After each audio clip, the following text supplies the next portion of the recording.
Welcome to the case study log. I'm going to try to do these every single day. Likely not be as consistent, but we'll try to do these every single day. Disclaimer, these are my interpretations on price. I'm a developing student, and I will continue to be a student of the markets. Always will be, and always will be. Big thanks to ICT. Let's get right into it. So basically, this was the day after FOMC. It's May 2nd, and as you can see, this is what the 1 hour chart looks like. And as you can see, we have a big up and down delivery between FOMC. So this is not an order block right here. This now becomes your order block.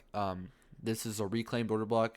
I just ignore these candles right here, but I am noting this buy side liquidity pool that got a reaction, but you also can ignore it, and then we really probably cause a reaction off of this SIBI. So if I see price action like this, I tend to ignore it, but that buy side liquidity pool did cause some reaction. And we also have this liquidity that also maps out directly to it. So this was a classic buy day or a classic Judas, then 10 a.m. reversal. This is very nice. So every time, like, this will be a constant, I'm looking at, or I'm discussing where's the low resistance liquidity at 9:30, because we're likely going to use market volatility to rush to that liquidity.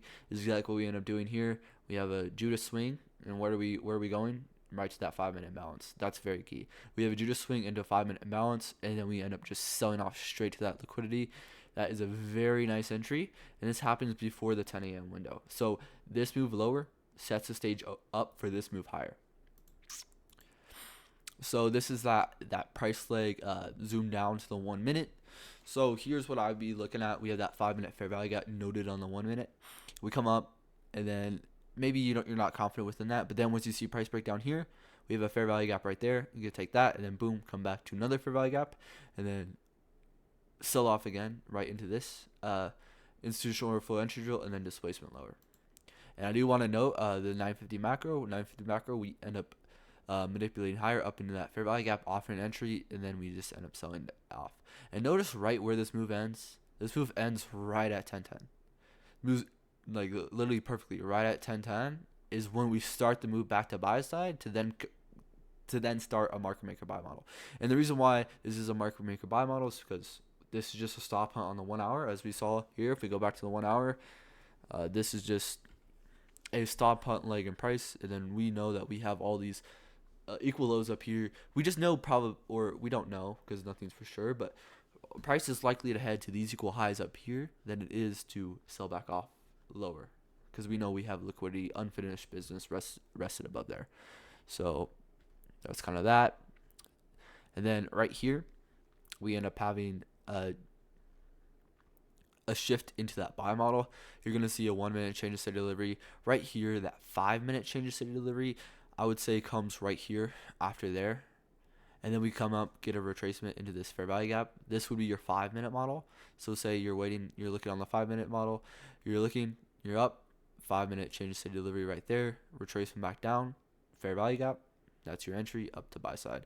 And notice also, this delivery was very quick. This happened within like an hour. And then notice how this delivery happened over the span of the rest of the day. So it starts at 10 and ends at pretty much 3. There's a whole 5 hour delivery here. So this was a very slower market maker buy model, but what are we looking for? We're just looking for down close candles to support price. Like, who cares how long it takes? Who cares? Okay, as long as you're in the direction of order flow, you're gonna end up having a nice delivery. Like this, it's a very fast setup because everything's in play when market opens. That's why we're so fast, and then we end up having slower delivery to buy side.